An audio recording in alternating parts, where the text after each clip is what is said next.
Good evening and welcome to this forum. Tonight we are hearing from the two candidates for Moorpark Unified School District. This is being brought to you by the Moorpark Chamber of Commerce and the League of Women Voters of Ventura County. Good evening, I'm David Marin, and the way that this will work is the candidates will have 90 seconds. We randomly assign seats beforehand. So our first candidate, Dan, will be going first with 90 seconds. If you just recently came in, if you have a cell phone, would you please put it on vibrate or silent? So with that, we will get started and we'll be done by 11 o'clock. No, just joking. We'll be done a little before 9. So Dan, when you're ready, 90 seconds. Moorpark, I moved to my hometown, Moorpark, 38 years ago. At that time, I was a part-time owner of a plumbing company. I worked there for 20 years. Then, in 1996, my world stopped, and as I lost my wonderful son, Joel. My family saw our Moorpark community instantly come together, and with generosity, support, and love.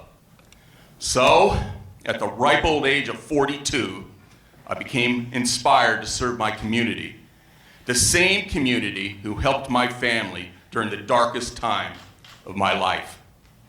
I wanted to make a difference for our youth, and although it wasn't easy, I persisted and I earned my teaching credential. I retired in 2023 after 22 years at the Moorpark Unified School District.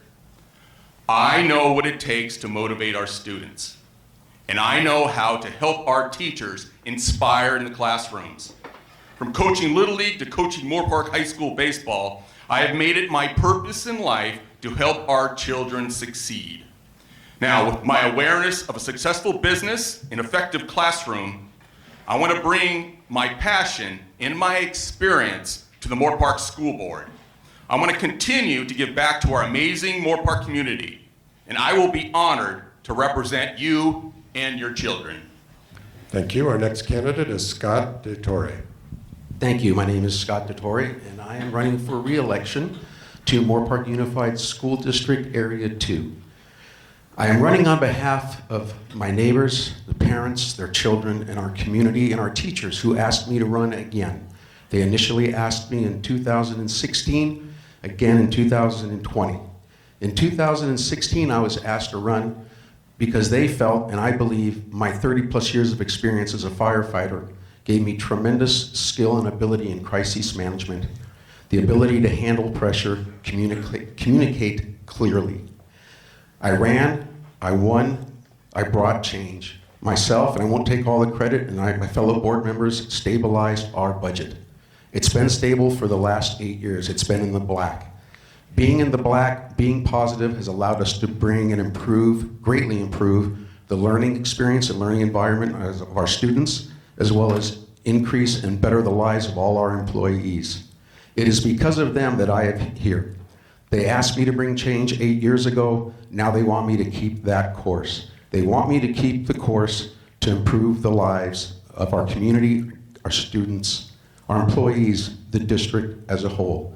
And that is my plan, to make things better for all. And I bring my talents and experience as a firefighter and a 14-year teacher to do that. Thank you. Thank you, Scott. We'll begin the first question with you. What is the biggest issue that needs to be fixed in the school district, and why has it not been fixed yet? Thank you for the question. I don't look at problems as issues. An issue is, something very controversial, like when someone say freedom of speech or gun rights or abortion. Okay, we have challenges, and our two biggest, it's hard to say because one affects the other. They are our declining enrollment, which affects our budget, and then the declining budget affects our teachers and their ability to provide for their families. The fix to either of these is not easy. We would hope that we have more families coming into Moorpark, but the cost of Moorpark is not inexpensive. And the families that are moving here, I've learned from our realtors, typically come in with adult children. So that pie shrinks. Our budget is a fixed amount. It is a zero-sum game. Our budget runs approximately $90 million, a little over $90 million, approximately 94. Of that, 62 is unrestricted, which means we can use it for our employees. Of that 62 million, it is essentially all committed to salaries and benefits. So we would love to pay our teachers more because we do lose teachers. We lose them to retirement, but sometimes they move away or they move to a district that pays more. And I'm familiar with that. I worked for a fire district that didn't pay as much. So we would love to be able to improve our teacher situation, but it is a zero-sum game. If we increase one area, it means we decrease the other. But that is our biggest challenge. Thank you. Dan, what do you think is the biggest issue and why it hasn't been fixed yet? Well, yeah, the biggest issue is money in the budget, and knowing that we're a small school district, that's going to be, hamper us. But I think knowing that, I think it's the communication is a big problem also. Talking to people when I was running for a school board, knocking on doors, a lot of people didn't know we had a school board. A lot of people didn't know who our school board or a school board member was. So I think a communication with parents, students, and also with teachers. Being a teacher at the Moorpark High School for the last 20 years, especially during the pandemic, a lot of teachers felt like they were on an island. I think if we open up the communication with the school district, with the school board, and our teachers, and our parents, and even our students, I think that would alleviate a lot of the problems. Now, sure, we're not going to solve the budget crisis, but we can find ways to try, get that done. All right, Dan, we'll stay with you for the next question. This one reminds me that Unified and covers everything, K-12. Many of the breakfast and lunch options provided to students in the schools are high in sugar and lacking in nutritional value, even though they are offered for free. So, Dan, how would you work to improve the quality of the meals provided in the schools to ensure students are receiving healthier, balanced food options?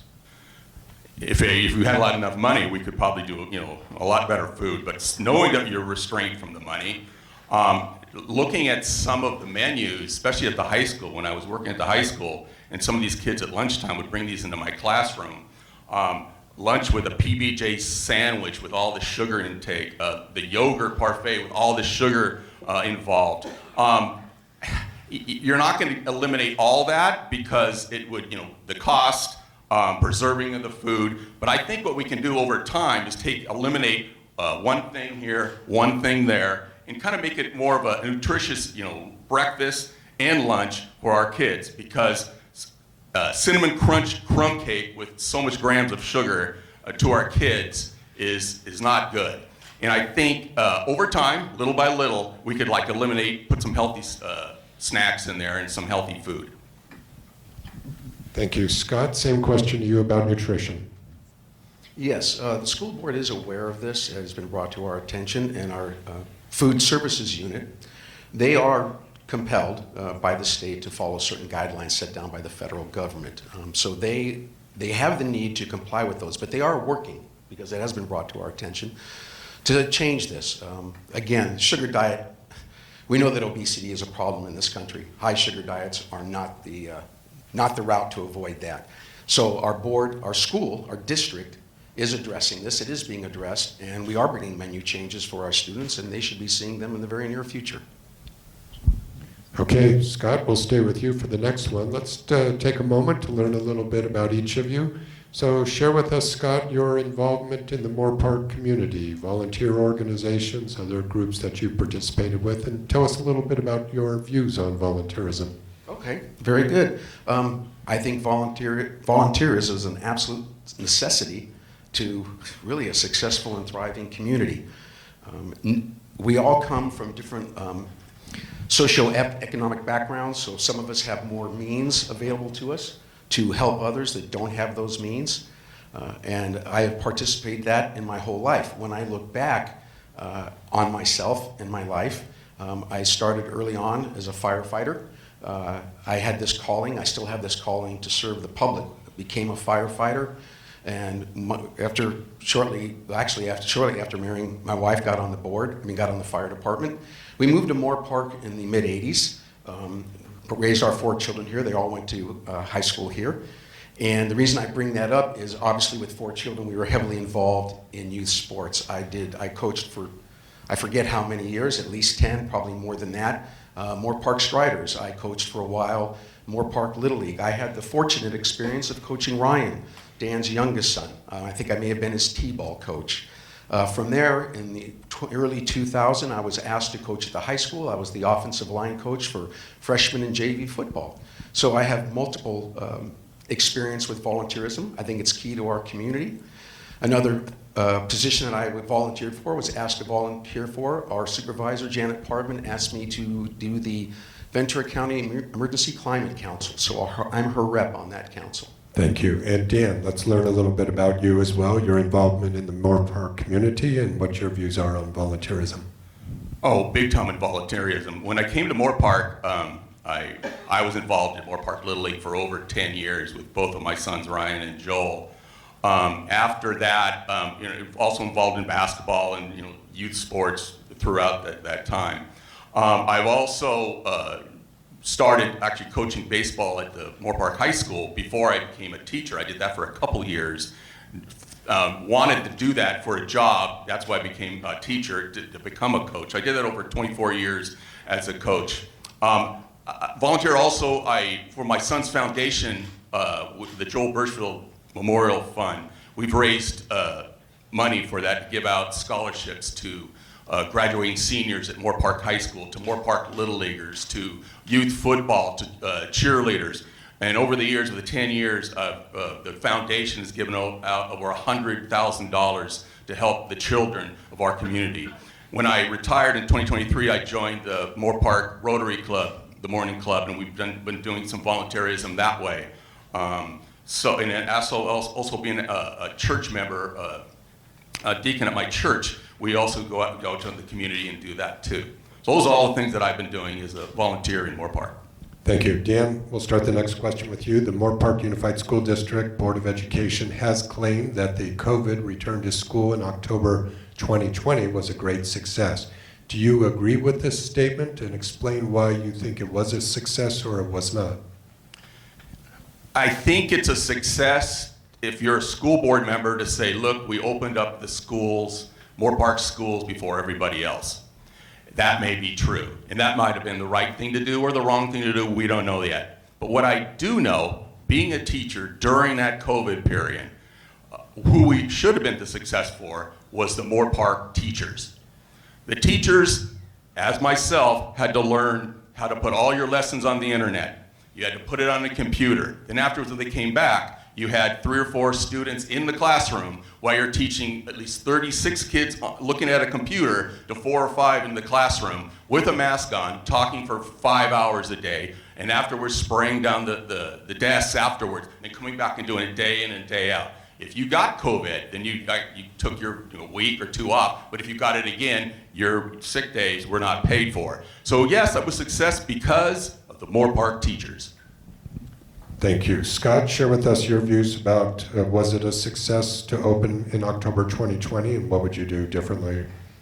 Well, to say it was a success, I don't know if I quite agree with that. COVID was a horrible experience for everyone, for the community, for our students, for the teachers, everyone. There was no rule book, there was no operations manual, there was no playbook how to deal with that crisis, and that truly was a crisis. The school district, the board in particular, we pulled together, we knew we had one mission, and the one mission was what was best for our students. And through our collaborative efforts with the teachers, with administration, we felt that the best decision was to get them back in school as soon as possible. And we now know that after COVID, the studies came out that that year was a year of learning loss for most students. Our hope was that by getting as many students as we could back in school, we would reduce that loss. Yes, it was a challenge. I myself was teaching college at that time and went through the exact same experience. We were told, literally on a Tuesday, that no, we were gonna stay in class, and then 2 days later we were told, no, come Monday, everything will be on the line. So I experienced firsthand that trauma, that trial of converting everything to being online, and feeling that experience of being sometimes alone. You're given a software program and you're told to make it work, and you're trying to reach out to students who a week before you'd been seeing day to day. It was a tremendous challenge. But I truly believe, I cannot say, and I wouldn't say it was a great success. We know there was learning loss, but I felt that the actions of this school board minimized those, and we did what was best for our children at that time. Thank you. Scott, you're up next on this question. We know that kids are learning a lot from the internet, and there are cultural issues around our country. One of them is brought to our attention, The questioner says that, I wonder if the Moorpark board members are aware that schools are giving our children surveys that are asking for their preferred pronouns. And they ask, is this information required by the school board that teachers ask this? And is this being kept secret from parents? So just share with us your views on working with parents and teachers on these type of cultural issues. My view on these types of cultural issues is very clear and very succinct. I believe absolutely nothing should be kept from our parents. Students, the children, are the children of the parents. They're not the wards of the state, they're not the wards of the district, they are children. They have a mother and a father, and that mother and father have a child, so nothing should be kept from them. As towards any surveys that are being done, it has not been brought to my attention. I do know that the state does put certain mandates on school districts, and because we are an arm of the state, that's the verbiage in the state documents, that we are obliged to abide by them. But if you're asking me about how I feel about anything being held from our parents, I completely disagree. Our district should be and shall be, if it's up to me, completely transparent. Thank you. And Dan, share with us your views on this issue. Yeah, I don't know anything about the surveys. Being a teacher in the Moorpark Unified School District for 22 years, I always openly talk and converse with parents and emails and through just back to school nights, talking to them all the time. I never really came into that problem. I agree with Scott on that issue because I think the parents are the first and foremost and should not be kept in the dark. But I do, being a high school teacher, a lot of kids would come up and talk to me about it, and I would say you should go talk to your parents about these things, trying to at least have an open dialogue with the kids that I've had. And I've had, like I said, a pretty good track record of inspiring my students. And I think just talking to them one-on-one, say you should go talk to your parents about any issues that you have. And that's really the only thing that I would come up, but I know nothing about the survey. Okay, thank you. Dan, we'll stay with you. So tell us a little bit about how you make difficult decisions. So you'll be faced with those if elected. When you are faced with a tough decision relating to a school board issue, what are the priorities that you look at to decide your final judgment? Will it benefit the kids? That is what the judgment I would have come up with. If I didn't know exactly what I wasn't like an expert on that budget or policy, I would talk to other people. I would talk to the experts. But if it doesn't benefit the children of our school district, I would vote against it because we're here as a school board to make sure our kids grow, get a great education, and go on in life. Because I believe, actually the things that I've gone through in life, the children are our future.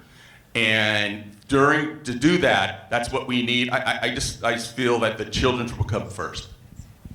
Thank you. Scott, how do you go about making these difficult decisions?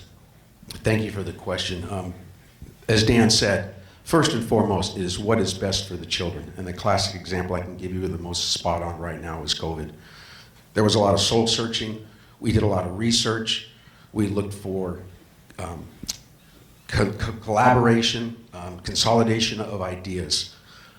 But first and foremost, it always comes down to what is best for the children and their parents. They are the district. That's why the district exists. It's because of parents, their children, the students, and the community. Without them, there is no district. So whatever decision is made, it has to benefit them. No other special interest. It's not to benefit the board or the administration. It is to benefit the parents and their students. I can't really go any more than that, other than, again, you research, you get as much information as you can, you talk to as many experts as you can, but eventually you're going to have to make a judgment, and as a board member, you do it as a board, and that is important. You want to have that collaboration, and that is a skill set that I bring to this board, is my ability to get people to collaborate, to come into agreement, and come forward in a unified purpose. Thank you. Thank you. Scott, we'll ask this next one of you. What do you think it is in your background or experience that makes you the better candidate compared to your opponent? Well, 35 years in the fire service. As a fire captain, your number one job really is crisis management. And I say that because of my experience. What you realize as a fire captain, what may not be a crisis to one person is a crisis to that person that you're dealing with that day. It may be the most traumatic event in their life.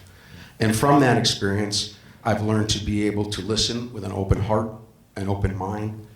I've always had compassion for people. I've always hated bullies and always fought for the underdog. And those 35 years taught me how to not only handle crises, but do it with grace, to be able to handle pressure, to be able to communicate. One of my qualifications when I was on the fire department, I was a public information officer. There's very few that receive that qualification. And by doing that, my job was to communicate with the press during emergencies. And you have to remain cool, and you have to remain calm, and you have to put the facts forward, whether they're comfortable or not. And I believe these are the things, along with my love of humanity, that make me qualified, uniquely qualified, to represent our district, to represent our parents, our community, and the people that I work for. Thank you. Dan, same question to you. What do you think it is in your background or experience that makes you most qualified compared to your opponent? For the last third of my life, I've dedicated my life to the children of Moorpark. I did it because I was leading with my heart. I went back to school, became a teacher. I coached baseball. As a teacher, I was involved in theater, directing 9 plays. I was the head of the history department for 2 years. I am the announcer for the football games for the last 15 years.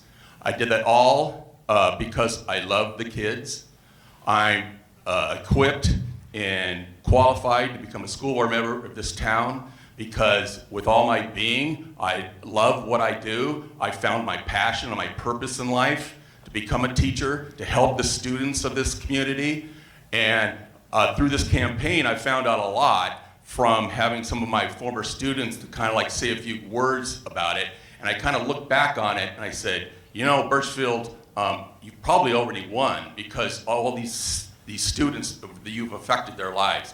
I want to keep doing that. Thank you. And Dan, we'll start with you on this next one. So we know that school safety is very important to our parents. We've seen, unfortunately, tragic shootings around the country.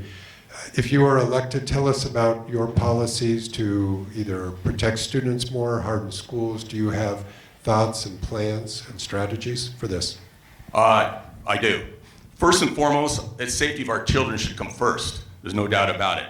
Being a teacher at the high school, I was involved in at least 3 lockdowns, one for like 4 hours, and looking at my students' faces while they did that. I believe we have a resource officer, we have campus supervisors in all these schools, we have part-time supervisors at the high school. I want to propose, and I know we're going to look at the costs on this, but I think the high school, because that's where you got a lot of the fights and things that go down at the high school, we need a permanent campus supervisor. If I get on the school board, I want a permanent campus supervisor, maybe some criminal justice background, that would help, but to have to be there and to actually look over all the part-time supervisors. But no doubt about it, safety is first and foremost we should have for our Moorpark students. And Scott, same question to you about increasing safety. Do you have strategies, plans? Yes, we do. And in fact, in my time on the board, let me just read a partial list of the things that we have done. We do active shooter training, response training for all our employees. Every year, and I've participated in at least 5 of these, we do a walkthrough of all of our campuses. And I have participated in this. We do a walkthrough with our sheriff's department to look for the soft spots in our schools to see if there are any. We have done CPR training for all our certificated staff. We have AEDs at all our school. Those are the automatic defibrillators. We now have the door buzzers at our schools to increase their safety and security for our students and our teachers and our classified. We have a full-time SRO. As Dan has mentioned, I would love to have a full-time supervisor, but more importantly, if we could get the funding, I would love to have a second SRO for our school district. Maybe one just committed full-time to the high school, while the other goes amongst the other schools, or split the district east and west that way, with the focus being more towards the high school, because we know at the high school level there tends to be more altercations. We have placed what's known as ballistic tinting on the glasses in our schools, and that is ongoing, but soon they will all have this tint, which helps reduce the impact should someone try to fire a shot. We've installed vape detectors. We have an Alert Us program where kids, parents, citizens can report anonymously conditions or a situation. Have to stop you there. Okay. Just a reminder to the audience, if you want to fill out a question, just raise our hand. Our volunteers will come by. And interestingly, of all the school board forums we've done, I was expecting one on the swimming pool, but not this year, I guess. So I want to move back to questions, and let's see, Scott, you'll be up first on this. You know, as far as communication, this is from, I would assume, a parent, that they feel that the communication between the school district and parents could be improved. Are there plans or thoughts you have about how to increase transparency and communicate with parents? Well, yes, that's always it's always a challenge, communication. But our school district, we recently hired, and it has proved to be very beneficial, a full-time public information officer that on the regular, daily basis, sometimes hourly, is pushing out information to our parents. On our school website, we have the dashboard where parents can, where we have FAQs, the frequently asked questions. Our parents can get information. They have email access to all their teachers. The list goes on and on and on. We have multiple avenues for our parents to get access to the teachers, to the administration. They can even contact me as a school board member. They can email me. They have my email address.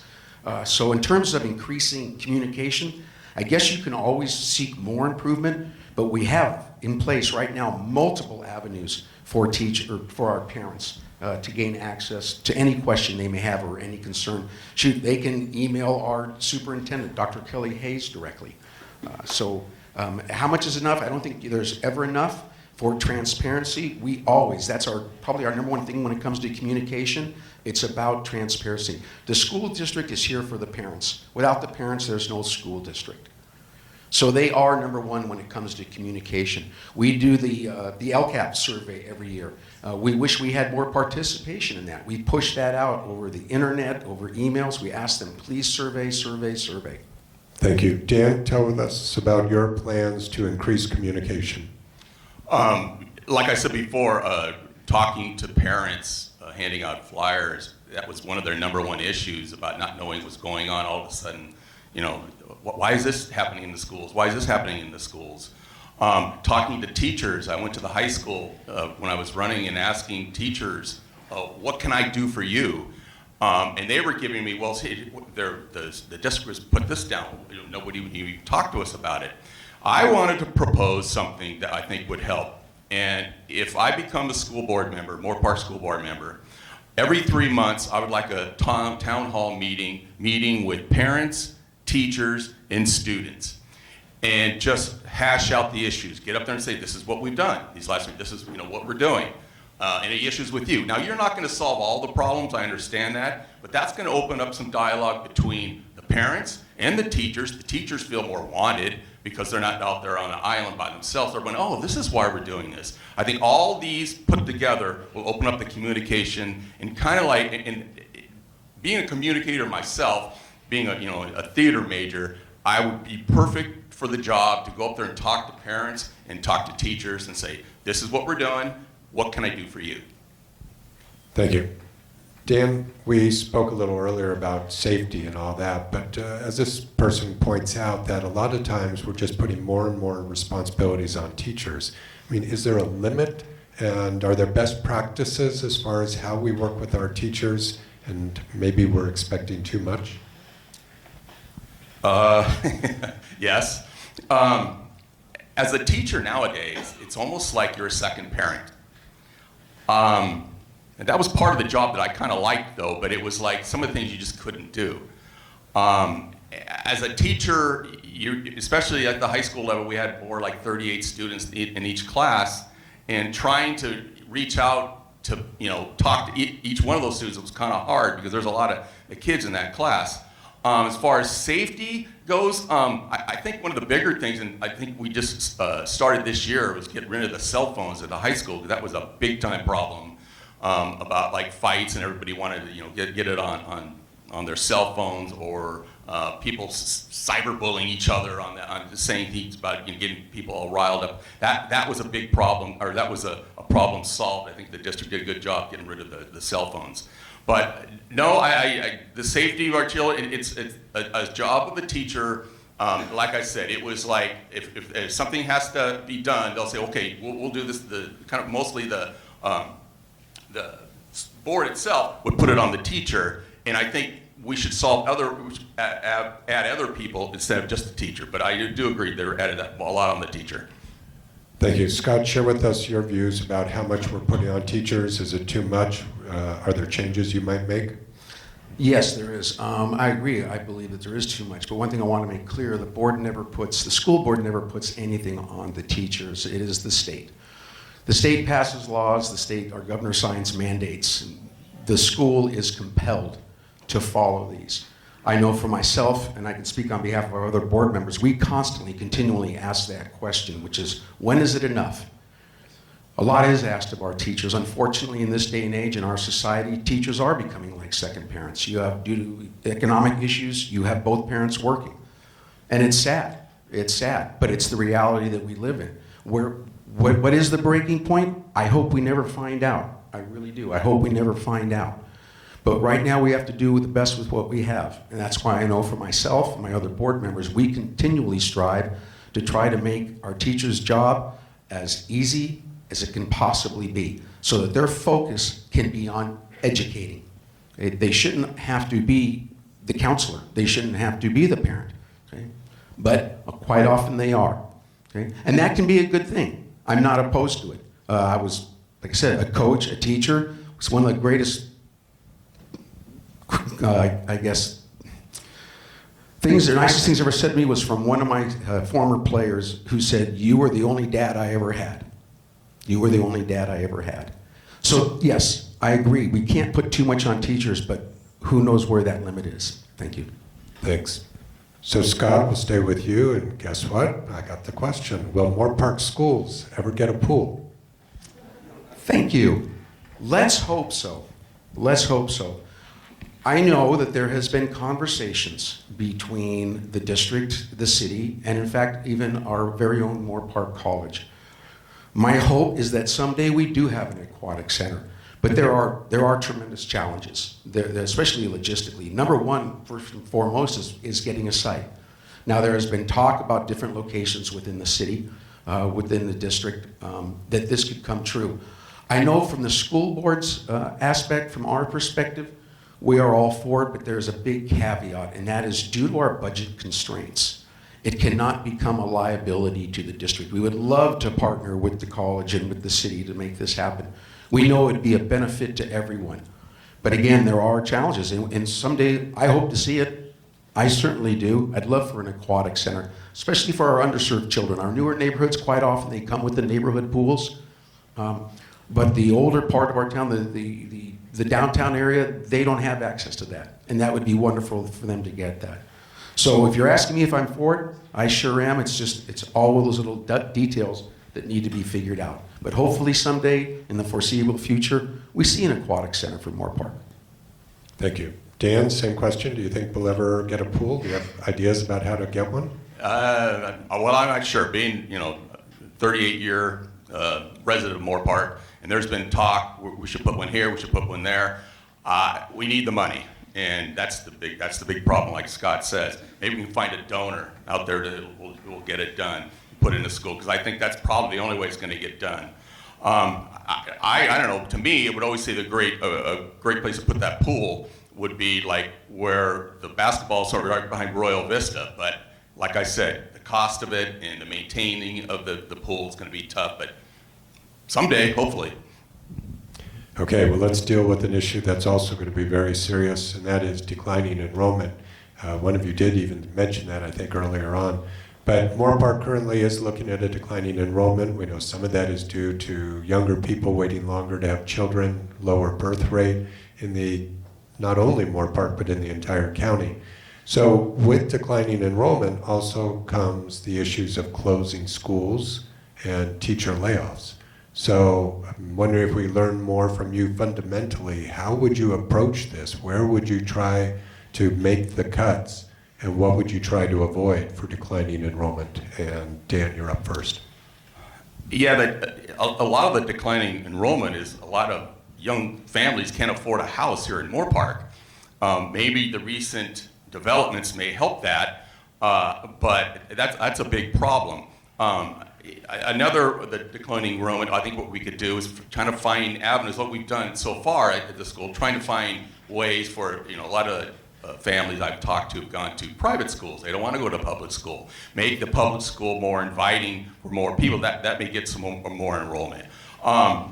Maybe add some, like where they talked about online learning in the recent one in the college. Maybe there could be some avenue that way to get some more students to come to the schools into the public sector. But yeah, that's a big problem. And I think another big problem may be is keeping the teachers. A lot of young teachers who can't afford homes here in Moorpark are leaving to other districts, Oxnard, Canale, because they can make $12,000, $16,000 more a year. We have to find ways to keep those bright young teachers, and even the good teachers that we have. I was proposing maybe like come up with some teachers bonuses. We could come up with some like incentives, like we have a really good younger teacher that's been here for a while, that's been here for 2 years, maybe add a couple of years so that way they have a little bit more pay to come in. So these are some of the things that kind of like, because if you have great teachers, I think more people would be invited to come into the schools. Thank you. Scott, share with us your views about how you plan to deal with declining enrollment and possibly layoffs and school closures. Yeah, it is a reality. It is a reality. And as you said, David, the facts you stated were spot on, so I won't fact check you. Our enrollment has been decreasing it was decreasing at around a little over 2% a year. It's now down to 1 and maybe starting to drop under 1% a year. That being said, it sounds bad, but it's a good thing from the fact that is starting to stabilize.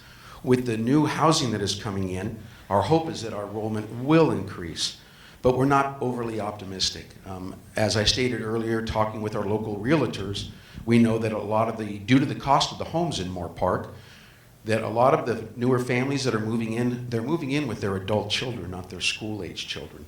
So this problem, this challenge that we're facing is not going to go away anytime soon.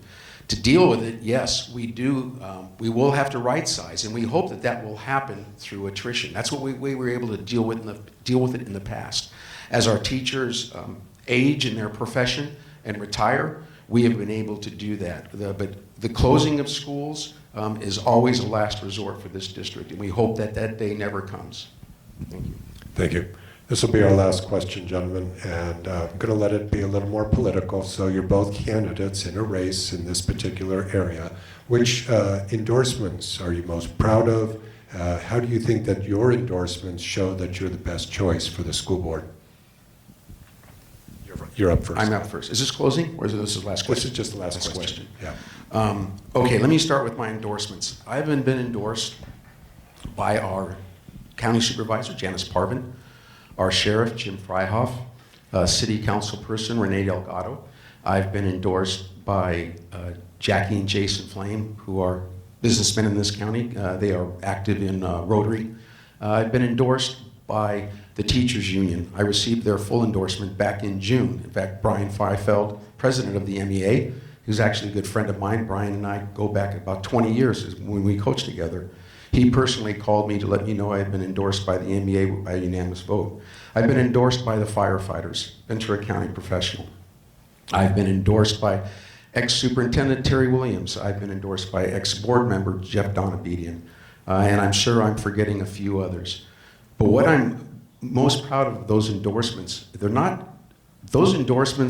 I've received those endorsements because of my qualities, because of my ability, my qualities of compassion, my qualities of empathy and understanding, of having an open mind and an open heart when people are talking to me, and my ability in crisis management, my ability to communicate clearly and effectively. So that is why I believe and I know those people have endorsed me. They stand nothing to gain by endorsing me. And that's why I'm so proud of those endorsements. Thank you. Going to stop you there. Dan, share with us the endorsements you're most proud of and how you feel that those endorsements mean you are the best choice for the school board. I too was endorsed by the teachers union. Many school board members, past school board members have endorsed me. Many parents have endorsed me, but I am most proud of over 200 plus teachers, present and past, have endorsed me, knowing that I would be the best man for the job as a school board member. Why? Because they know I'm passionate of what I did as a teacher, how I taught my students, how the students feel about me. But of all my endorsements, and there's a lot of neighbors and parents, over 200 teachers endorsed me, and that warms my heart. Thank you. We will now begin our closing statements, and Scott, you will be going first this time. You'll have 1.5 minutes. Thank you. So 8 years ago, I was asked to run. I did not seek office. I was asked to run by parents, neighbors, community members. They asked me to run for the school board because the school board was having challenges. They were having financial challenges. And they felt that there needed to be change. I agreed to run. It wasn't something I sought, but as always being a giver my entire life, it's always been service over self. And I've always done that with, I believe, the highest of integrity. I ran and I won. Over the next 8 years, myself, and I won't take all the credit, myself and fellow board members, we stabilized our budget. In fact, we stabilized it so well, we've been in the black, we've been positive every year for the last 8 years. The significance of that, it has freed up funds so that we have been able to enhance not only the environmental not only the educational environment, but the educational opportunities of our students. I run now because those same groups, those same parents, neighbors, community members, the people that have endorsed me, they want me to run again because they want to stay the course. 8 years ago, I ran on change. Well, we made change. There's a lady, her name is Carissa Slaughter. She's a writer, and she had a quote, and I really think it's fantastic. What it says is, we start by setting the course. We succeed by staying the course. Those people are asking me to stay the course, so I ask for your vote to stay the course, to keep Moorpark unified, the great district that it is, and keep it moving forward. Thank you. Thank you. Our next candidate, Dan Birchfield. I am blessed to have been an educator in our Moorpark community for over 2 decades. I've also led with purpose and passion in my heart and dedicated my life to the children of Moorpark. As a small business owner, I learned about hard work, dedication, and perseverance. I created common sense solutions and I dreamed big, but within a tight budget. As a teacher, I learned how to motivate and inspire and the importance of being a positive influence in the lives of our children. As a coach, I learned it's not about winning that's important, but building confidence, instilling determination, and trusting your teammates. I can stand here today and tell you that I am a man of honesty, integrity, and I am running for the right reasons. Earning the endorsement of over 200 Moorpark educators and over 150 Moorpark families confirms the right people believe that I am the right man for the job. And as a Moorpark school board member, I promise to better the lives of all of our kids. I will do my homework, ask questions, and be a passionate leader to each and every student. I believe my experiences in life and in the classroom will bring a bright and positive contribution to our Moorpark School Board. I will bring firsthand insight into what works for teachers and students on the front lines of the classroom and look out for our tax dollars. I believe bringing positive change to the school board will make a good school district even better. Thank you. I have a couple of announcements, but first, how about a round of applause for these candidates?